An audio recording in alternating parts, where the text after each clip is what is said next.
What if one of Burkina Faso's most valuable agricultural resources is something most people will simply throw away?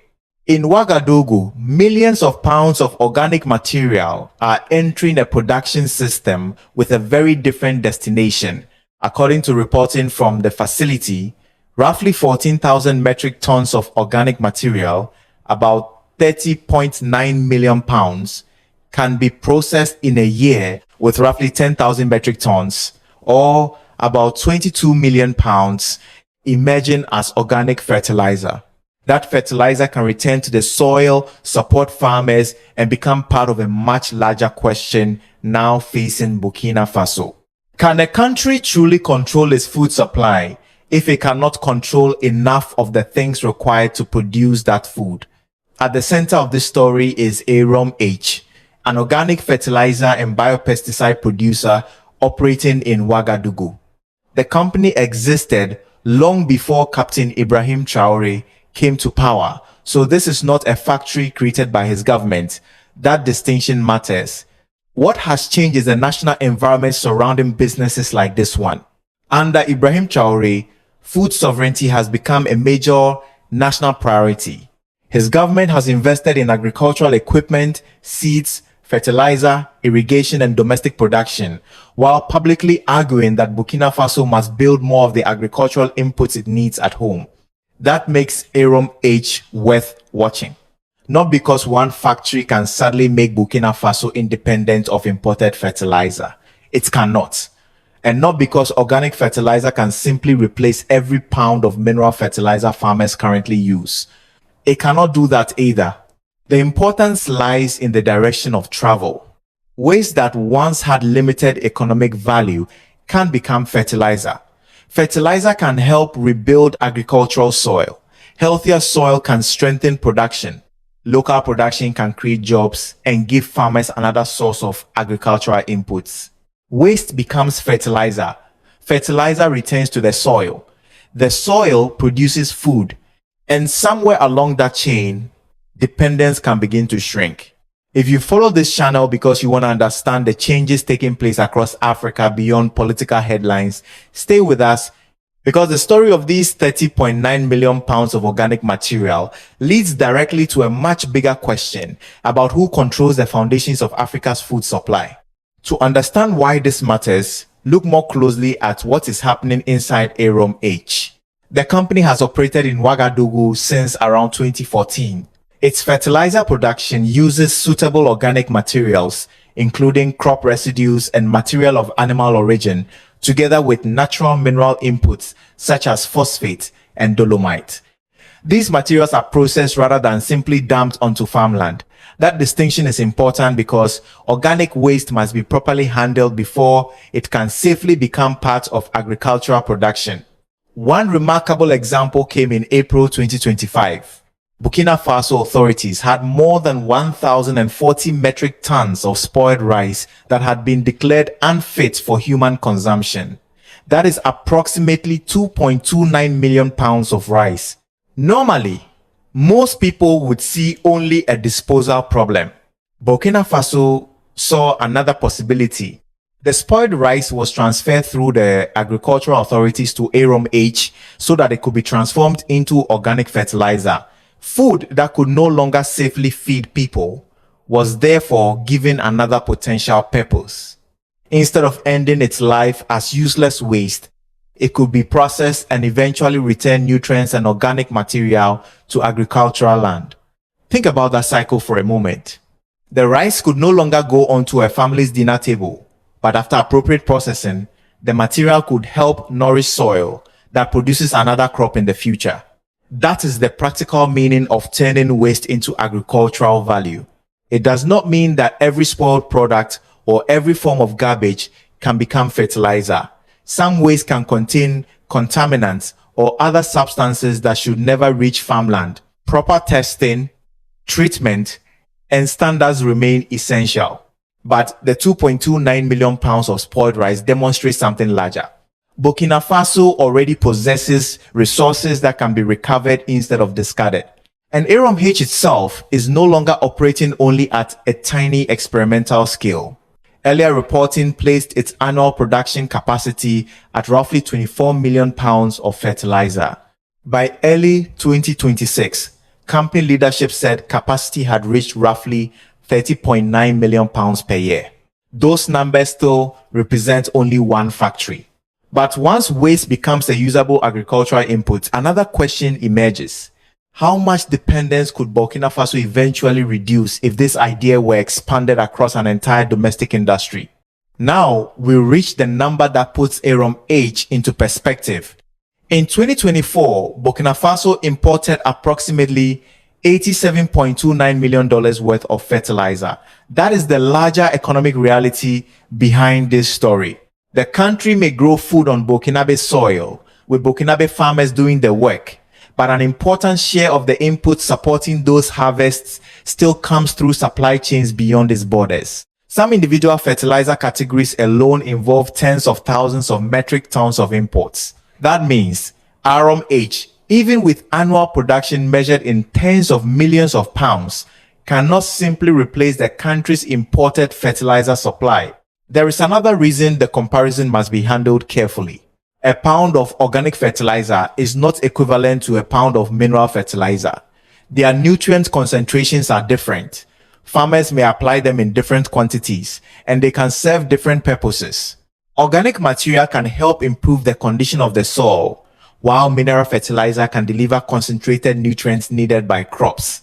So when someone claims that 22 million pounds of locally produced organic fertilizer automatically eliminates 22 million pounds of imported mineral fertilizer, the numbers do not work that way. But that does not make local production insignificant. Imagine a farmer whose livelihood depends on fertilizer arriving through an international supply chain. A war thousands of miles away can affect prices. Higher fuel costs can raise transportation expenses. A disrupted trade route can delay supplies until after the farmer needs them. The more essential inputs a country can produce locally, the more options it has when those disruptions occur. That is where the meaning of sovereignty begins to change. Food sovereignty is not necessarily about refusing every foreign product. Burkina Faso will continue to trade just as every modern economy does. The more practical question is whether the country can continue producing when outside supplies become expensive, scarce, or unreliable. AROM-H cannot answer that question alone, but it represents one possible answer. If organic waste inside Burkina Faso can become fertilizer inside Burkina Faso, then at least part of the agricultural supply chain can be shortened. And that means food sovereignty begins long before a bag of grain reaches the market. It begins with the soil, the fertilizer, the seed, the water, and the question of who controls access to them. But fertilizer is only useful if we understand what is happening beneath the farmer's feet. Soil is not an empty surface that simply holds a crop upright. It is a living foundation, and season after season, farming can remove nutrients and organic matter from that foundation. When too little is returned, the soil can gradually lose some of its ability to support productive agriculture. Think of the soil like a savings account. Every harvest makes a withdrawal. If farmers continue withdrawing year after year without putting enough back, eventually that account becomes poorer. This is where organic fertilizer can play an important role. Organic material can help improve soil structure, support its ability to retain water, and return carbon and nutrients to land that has been cultivated repeatedly. In a country like Burkina Faso, where farmers must also contend with difficult rainfall conditions, improving the soil's ability to manage available moisture can matter greatly. But there is an important distinction. This should not become a simple argument that organic fertilizer is good and mineral fertilizer is bad. Burkina Faso itself does not follow that approach. Its farmers continue to use mineral fertilizers, and the government continues to distribute them alongside organic inputs. The reason is practical. Mineral fertilizer can provide concentrated nutrients to crops, while organic material can contribute to the longer process of improving the condition of the soil. In many situations, the two can complement each other. That changes the meaning of AROM-H. The factory is not interesting because it promises to eliminate every imported fertilizer bag tomorrow. It is interesting because it may help Burkina Faso rebuild another part of its agricultural foundation using materials available at home. And if the soil itself is becoming weaker, producing more food for one season is not enough. The real challenge is producing food this year without destroying the ability of that same land to feed families 10 or 20 years from now. But producing fertilizer at home creates another responsibility. Burkina Faso cannot simply place the words locally made or organic on a bag and assume that farmers should trust what is inside.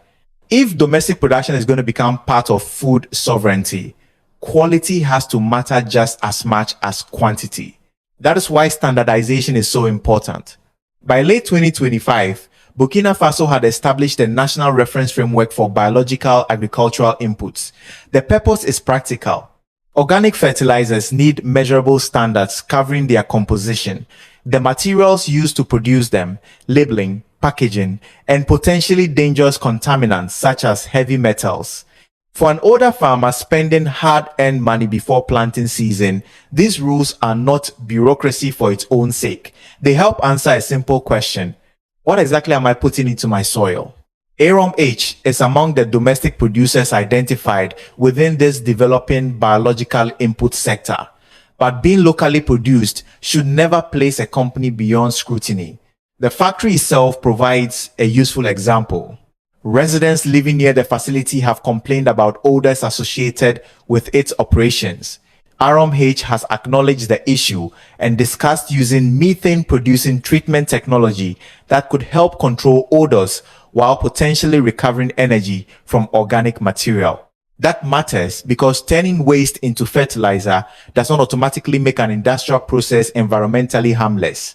A factory can recycle organic material and still create problems for the families living beside it.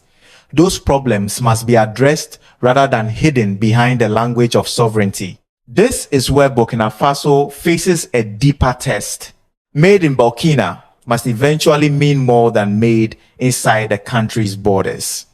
It must mean a product that farmers can trust, communities can live beside, and regulators can examine.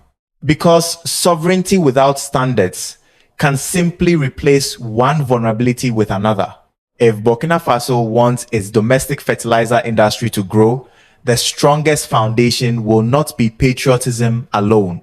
It will be quality that earns the confidence of the farmer opening the bag. This brings us to Captain Ibrahim Traore and the role his government actually plays in this story. The first facts must remain clear.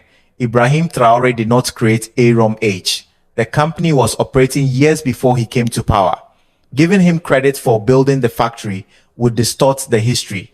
His influence lies somewhere else. Since 2023, Traore's government has placed food sovereignty near the center of its national agenda. The strategy has not simply been to tell farmers to work harder. The government has pushed agricultural mechanization, irrigation, seeds, fertilizer, livestock development, and greater domestic production of agricultural inputs. Traore has also publicly argued that Burkina Faso should produce more of those inputs at home and reduce the cost of fertilizer for its farmers. The scale of government intervention became especially visible in 2025. Authorities announced more than 104 billion CFA francs in agricultural equipment and inputs. At the exchange relationship prevailing around that period, that represents roughly 180 million United States dollars. The package included about 70,000 metric tons of mineral fertilizer, approximately 154 million pounds, alongside about 14,631 metric tons of organic fertilizer, or roughly 32 million pounds. It also included 608 tractors and other equipment intended to strengthen agricultural production. Those numbers reveal something important about Traore's strategy. This is not an organic-only revolution. Burkina Faso is still using mineral fertilizer. It is still importing agricultural inputs, and it still needs technologies and supplies that cannot immediately be produced domestically. The strategy is broader. Improve the soil, supply fertilizer, mechanize farms, expand irrigation, strengthen domestic production, and gradually reduce the country's exposure to outside disruptions where local alternatives are possible. That is where AROM-H fits. It should not be described as Traore's factory. It is better understood as an existing Burkinabe capability that now fits naturally into a national strategy, emphasizing local production and greater control over essential agricultural inputs. Food sovereignty in this sense is not a declaration that Burkina Faso no longer needs the world. It is an attempt to ensure that when the world becomes unstable, Burkina Faso has more tools of its own. And that may be the most important influence Ibrahim Traore has had on this particular story. Now comes the question that matters most. Is this agricultural strategy actually producing results? According to figures reported by Burkina Faso's authorities, national cereal production rose to more than 7.14 million metric tons for the 2025 to 2026 agricultural season. In American measurements, that is roughly 15.7 billion pounds of cereal. Government reporting also placed cereal needs coverage at about 124% in 2025. Those are significant numbers, but they require careful interpretation. It would be misleading to say AROM-H created this increase. It would also be misleading to attribute the entire improvement to organic fertilizer or even to Ibrahim Traore alone. A national harvest depends on many forces working together. Rainfall matters, irrigation matters, the amount of land being cultivated matters. Seeds, tractors, fertilizer, transportation, security, and above all, the labor and decisions of farmers themselves matter. Independent economic reporting from the World Bank has also recognized strong agricultural performance as one factor supporting Burkina Faso's recent economic resilience and food supply. Yet there is another side to this story. Millions of Burkinabe people still face serious food insecurity, particularly where conflict and displacement interfere with farming, transportation, markets, and household incomes. That may sound contradictory. How can a country report enough cereal production to cover more than its national requirement while families inside that same country still struggle to eat? Because having food inside a country is not the same as every family having access to it. A harvest may exist hundreds of miles away while an insecure road prevents it from reaching another community. Grain may be available in a market while a displaced family lacks enough money to buy it. Farmers may produce more nationally while conflict prevents others from returning to their own fields. This is why Burkina Faso has not completed its journey toward food sovereignty. Higher production is important, but the final measure is not simply how many pounds of grain appear in national statistics. The real measure is whether that food can reliably reach the people who need it. And that makes the next challenge much harder than simply increasing the harvest. At this point, another question enters the story. What should we make of the criticism surrounding Burkina Faso and Ibrahim Traore? There is no credible evidence that Western governments are attacking AROM-H because it produces organic fertilizer. That claim would turn a real agricultural story into something the evidence does not support. The actual criticism is broader. International media and human rights organizations have questioned Burkina Faso's security situation, political freedoms, relations with France, and the growing personalities surrounding Traore.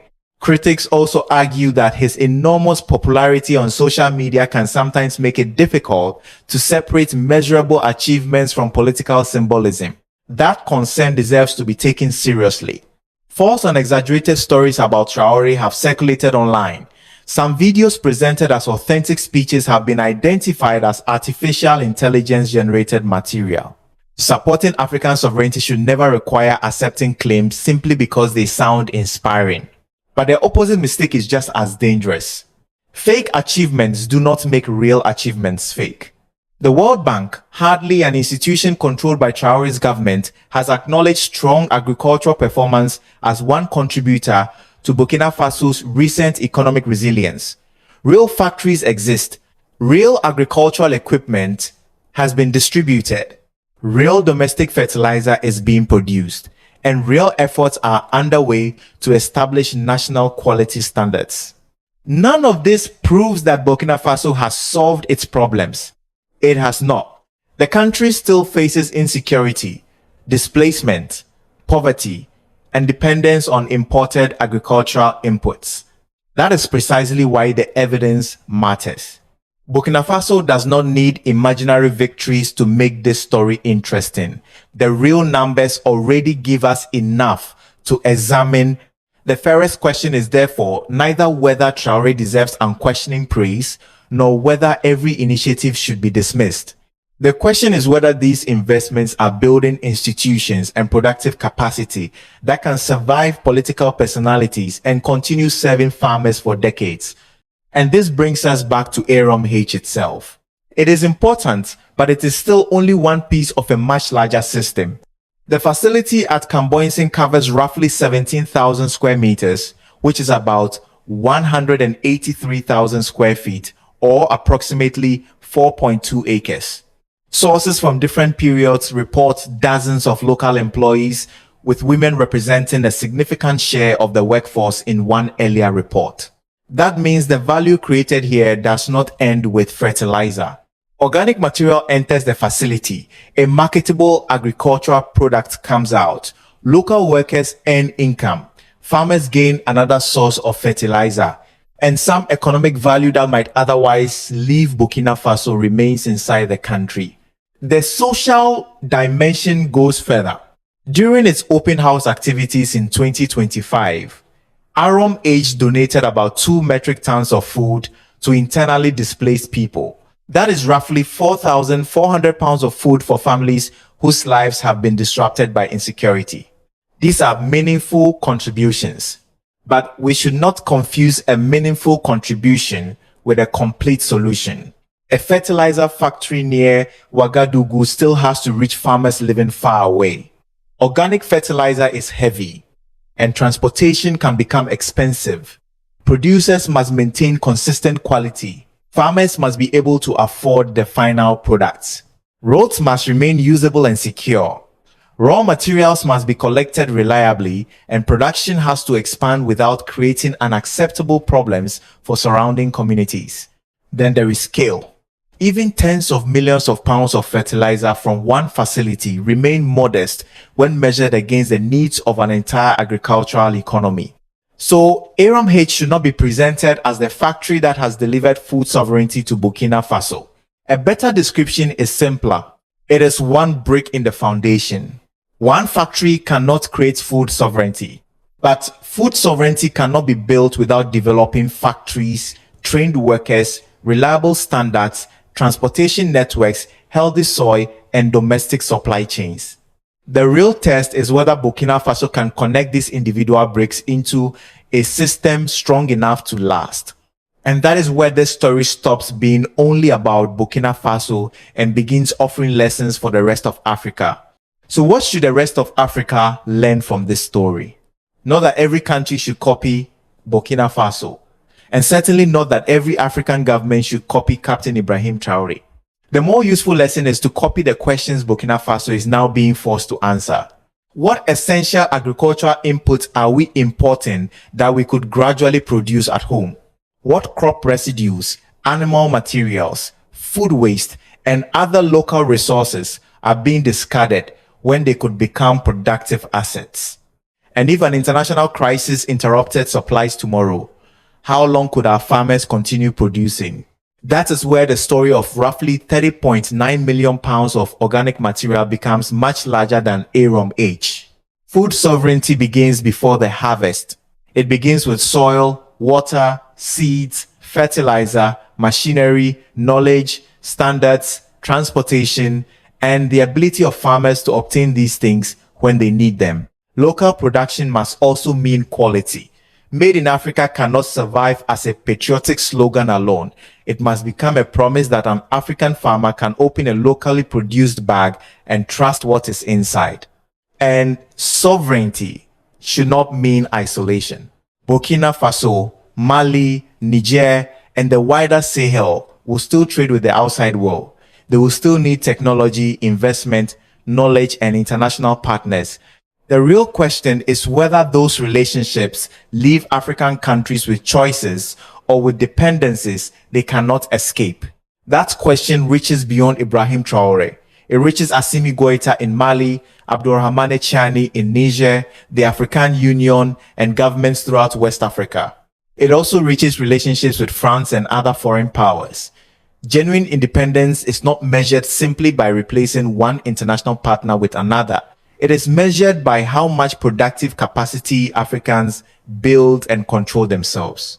That may be one of the most important stories in African news today. Burkina Faso has not achieved complete food sovereignty. AROM-H has not solved its fertilizer problem. Millions of people still face serious challenges, and the country's agricultural transformation has much further to go. But foundations are built one piece at a time. In Ouagadougou, material once treated as waste is being turned into fertilizer. That fertilizer can return to the soil. The soil can support another harvest. Local workers can earn income along the way. That is not the finished house. It is one brick. And perhaps the question for Africa is no longer whether one brick can change a continent. The question is what happens when millions of Africans begin building with the resources already beneath their feet and within their borders. If you believe these are the African stories worth examining carefully, follow the channel and tell us which country we should investigate next. We sincerely appreciate your time and support. Every video on this channel is carefully researched, thoughtfully written, and meticulously edited by our dedicated team. We don't rely on automated production or shortcuts to create our content. Every story, every visual, and every detail is crafted with genuine care, passion, and a commitment to bringing you meaningful, high-quality videos